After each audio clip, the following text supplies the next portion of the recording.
chegando na sua pergunta. Para mim, o que é um bom líder? É a pessoa que realmente está preocupada de forma legítima com a equipe. Não adianta enganar, né? Falar, eu vou fazer de conta que eu sou um bom líder. Isso a equipe ela percebe, né? Ela é muito sensível a esse ponto. Então, o bom líder é aquele que se preocupa genuinamente, que acompanha, que não tem necessidade de controle, de cobrança. É muito comum nas empresas. É muito comum. Então, o bom líder é que dá autonomia, que confia. Tem um monte de atributos no bom líder, né? Você está falando do controle, né? Que é uma teoria da administração aí que já está ultrapassada, né? Então a gente entende que o que controla pode ser algoritmos que controla, pode ser um equipamento, pode ser um software que faz o controle, né?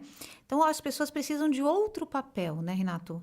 O líder ele precisa entender que ele tem outro papel, porque o papel de controle uma máquina já pode fazer. Perfeitamente. E quando você fala das equipes, né, que o líder deve entender genuinamente, que deve conversar, que deve... Por que você acha que tem que ter esse approach? Eu vejo os líderes com muito medo dessa proximidade com o funcionário, de perder a autoridade. Você acha que corre riscos? Quais são os riscos desse comportamento? Isso, na verdade, é um preconceito antigo, né? Que o líder ele não pode ser próximo da equipe. Está totalmente equivocado isso, né? Então, a gente falava muito sobre administração, que é o POC, planejamento, organização, comando e controle. Hoje é totalmente diferente. Então, obviamente, planejamento, precisa ter algumas coisas assim. Mas o líder que está longe da equipe porque acha que vai perder a autoridade, ele está equivocadíssimo. Quanto mais próximo, mais autonomia e mais autoridade você tem. A minha equipe costuma falar que eu dou liberdade com responsabilidade. Então, assim, a minha equipe hoje, ainda continuo como executivo de uma empresa, eles não têm controle de visitas. Então, se vai... quem que você vai visitar ou quem se visitou, faça um relatório.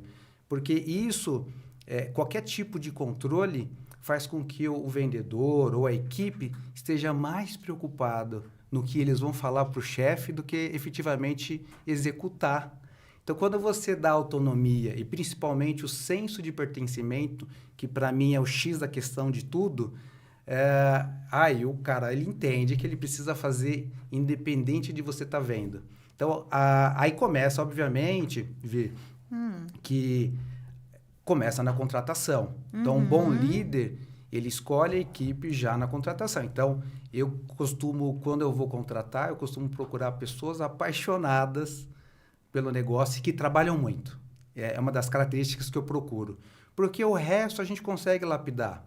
Então, você ensina algumas habilidades, coloca a pessoa para treinar, dá um plano de desenvolvimento de cursos. Agora, você não consegue ensinar a pessoa a ser apaixonada e nem trabalhar muito. Isso não tem. Ou é da pessoa, ou ela tem ou não tem. Então, começa na contratação. Se você contrata uma equipe boa, né, com esses requisitos, e você consegue passar para eles, né, esse senso de pertencimento que vem da delegação, né, que tem que aprender a delegar. E daí a gente vai falar depois dos líderes inseguros. Quem é inseguro não consegue delegar. Então, quando você delega, quando você dá autonomia e quando você mostra o propósito que eles estão naquela empresa, aí tudo faz sentido. Porque quando a equipe sabe aonde ele está e aonde ele vai, ele sabe do que ele acorda e vai dormir sabendo o que ele precisa fazer. Então, não precisa estar controlando o que ele faz. Ele precisa só gerar resultado. Me perguntam, né? É muito comum. É muito bom filosoficamente falando, mas sua equipe dá resultado? Nessa última empresa, em 2 anos e meio, a gente cresceu 7 vezes. Então, é uma equipe de alta performance, altíssima performance, por isso que eu fiz psicologia do esporte, porque está linkado. Olha, que legal. É igual o esporte. Eu vou fazer uma relação aqui que é bem legal. O esporte, por exemplo, o Bernardinho da seleção brasileira, como treinador da seleção. Se você ganha um jogo, todo mundo comemora. Se você perde, todo mundo te critica. Então, você precisa ganhar sempre. Sempre ganhar o campeonato. Então, é a mesma coisa para um time comercial. Precisa gerar resultado todo mês. Então, dia 30 você fecha o mês. Eu gosto de comemorar quando a gente bate a meta e no dia primeiro começa tudo de novo. Não tem um dia de descanso. Mas isso não traz uma exaustão, Renato? Então, traria se o líder não souber lidar com isso. Então, tem mecanismos, né, Vivi? Então, por exemplo, o que eu faço para minimizar? Então, é uma equipe de alta performance, precisa bater meta todo mês. O que eu faço para minimizar? Se um mês a gente não bate a meta, que pode acontecer, só que aí eu deixo combinado desde que o trimestre esteja fechado. Porque senão fica muito... tem que bater todo mês, que é muito comum em todas as empresas. Se não bater, já começam a olhar. Sim. Talvez eu tenha que trocar o técnico, que acontece muito no futebol brasileiro, né? O time não vai bem, troca o técnico.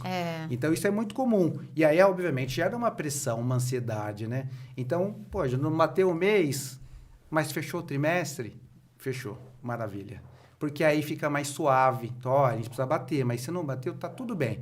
Vamos entender, né? Vamos internalizar o porquê a gente não bateu a meta. Aí entra numa discussão saudável, de entendimento, não é achar culpado, que isso é péssimo, né? Então, por quê? Poxa, acho que precisou de mais disso, mais aquilo. Aí sim a gente faz um plano por outro mês. Então, você sempre está vitorioso. Se você bateu, comemore. Se você não bateu a meta, aprenda porque você não bateu a meta. E aí você desenvolve e cresce, né?